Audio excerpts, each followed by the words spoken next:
So with the approach of fixing the mind back to mint factory conditions, you would not be able to do that because um, you need indoctrination. We think of indoctrination as a bad thing.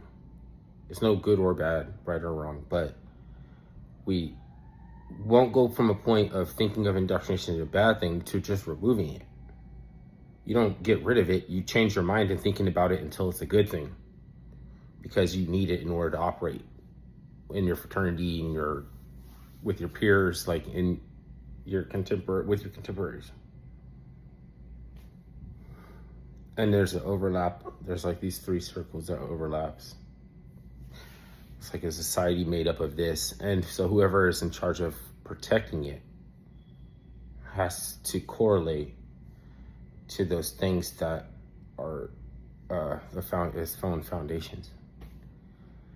For every different society, they could have requirements on a different type of warrior class or a different kind of army. For instance, the Spartans were they at first they were mutants, but then the model changed to where they were kidnapped very young, and then and they were induced. First, they gave them Stockholm syndrome, and then they gave them strong ties and bonding to peer groups back again, with the motive of training other Spartans. They were willing to allow the merchant class to be assailed by their own defense forces because it made them tougher. So even they didn't need the plunder, they were sent to go out and rob the merchants, which would piss them off. The merchants would then attempt to beat them up or organize against them, right? And the Spartans would organize to go in and steal something and bring it back, even though they don't even fucking want this shit, because they were already rich. It was just that they wanted to be they wanted for it to be an entrepreneurial class that didn't work security. So their hands got very soft. So first they depended on the outcasts and the mutants, and then to keep it going, they encouraged them to arrange galas, like it's the Wicker Man, you know, go out and steal the children and then bring them back and give them drugs, let them experience homosexuality.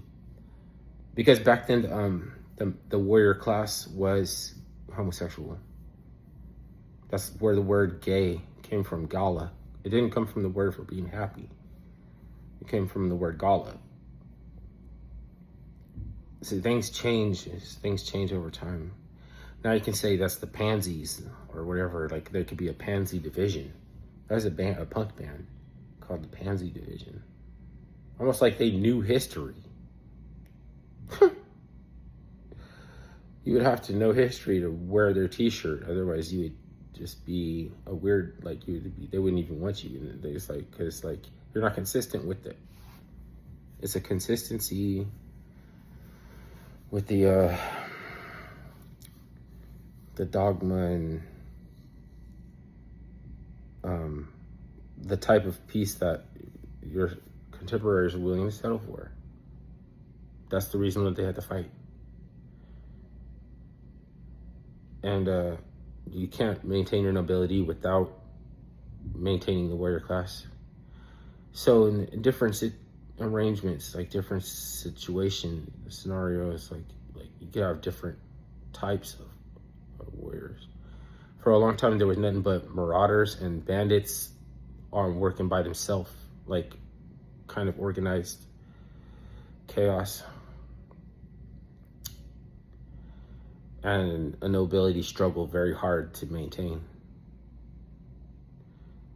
They're always under threat. So you can't moralize or rationalize why they have to do what they do. Because if you just generalistically condemn them. You might have to get a clear perspective. You would have to be born into their society, experience and everything, so we can evaluate your precepts, factory condition, against a whole different situation where you would have to vie inside of it. Maybe a sharp pain right before you died remind you not to come back here.